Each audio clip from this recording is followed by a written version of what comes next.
Entre les années 70 et les années 90, des centaines de tonnes d'un pesticide ultra toxique sont déversées sur les bananeraies de Guadeloupe et de Martinique. L'impact sur l'environnement est désastreux. Et aujourd'hui, la quasi-totalité de la population de ces deux îles a été exposée et les sols contaminés pour des siècles. Pourtant, le gouvernement connaissait les dangers du chlordécone, et plus le temps passe, plus les preuves de ses méfaits s'accumulent. Alors, pourquoi cette pollution ? Eh bien, pour sauver ça. La banane, un pilier économique des Antilles françaises. La Guadeloupe et la Martinique en produisent 270 000 tonnes chaque année, dont 70% part pour la métropole qui en raffole. Mais celui qui en raffole aussi, c'est un petit insecte, le charançon noir du bananier. Le charançon noir du bananier vient du sud-est asiatique. Au milieu du 19e siècle, avec l'exportation de plantes originaires de cette région, il a progressivement colonisé toutes les zones tropicales où on cultive la banane. Le problème, c'est qu'il s'installe aussi dans le tronc du bananier, si bien que l'arbre s'affaiblit et parfois meurt. Alors, pour l'éradiquer, à partir de 1972, les cultivateurs antillais se mettent à déverser des centaines de tonnes de chlordécone sur les plantations. Pesticide très toxique de la famille du DDT, le chlordécone est en effet très efficace. Efficace et aussi très dangereux. Aux États-Unis, au milieu des années 60, une étude a démontré sa toxicité chez la souris et chez la poule. Et en France, en 1968 et en 1969, la commission des toxiques a rejeté son homologation. Motif, danger potentiel pour la santé animale. Pourtant, en 1972, le chlordécone est homologué et le ministre de l'Agriculture d'alors délivre une autorisation d'usage, pour une durée d'1 an d'abord. Raison avancée, le produit est vraiment efficace pour détruire le charançon du bananier. Et puis il y a une nouvelle alerte. En 1975, dans une usine de Virginie qui fabrique du chlordécone, des ouvriers développent de sévères troubles neurologiques et testiculaires après avoir été exposés à de fortes doses de ce pesticide. Alors, l'usine ferme et en 1976, le chlordécone est interdit aux États-Unis. Mais malgré cela, la France continue d'autoriser le produit jusqu'en 1981. Il faut dire que le contexte est particulier. En 1979, puis en 1980, David et Allen passent sur les Antilles.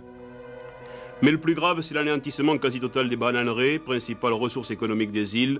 Il ne reste plus aujourd'hui des plantations que ces arbres déchiquetés et broyés par le cyclone.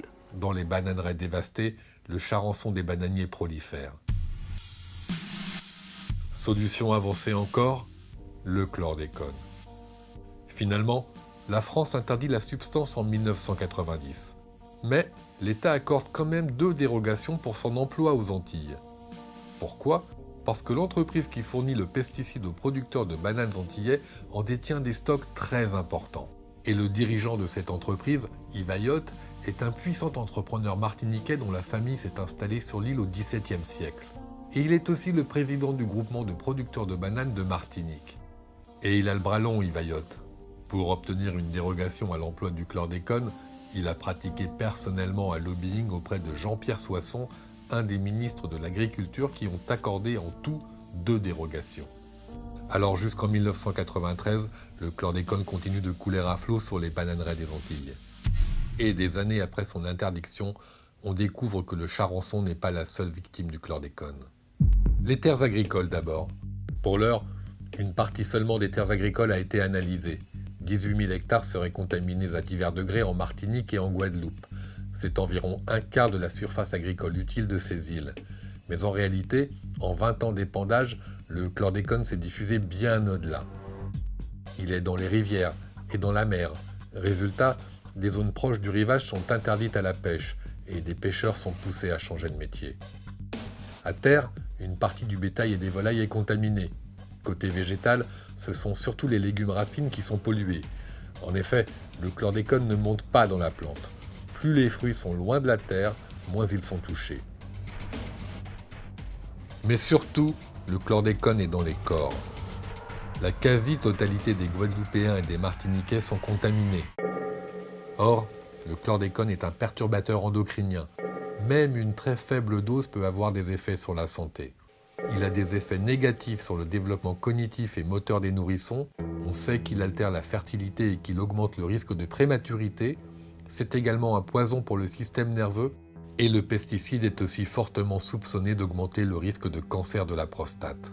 Avec plus de 227 nouveaux cas pour 100 000 hommes, la Martinique détient le record du monde de ce type de cancer. Depuis des années, aux Antilles, des associations alertent sur les dangers du chlordécone. Des plaintes ont été déposées, 3 juges d'instruction se sont déjà succédés sur ce dossier, mais dans cette affaire, la justice progresse lentement, très lentement. De son côté, l'État a lancé 3 plans de protection pour limiter les dégâts. En cours, par exemple en Guadeloupe, la mise en place d'un label pour garantir aux consommateurs des produits locaux sans chlordécone. Mais il est trop tard. Les effets du chlordécone sont déjà là, et pour longtemps, au moins un demi-millénaire.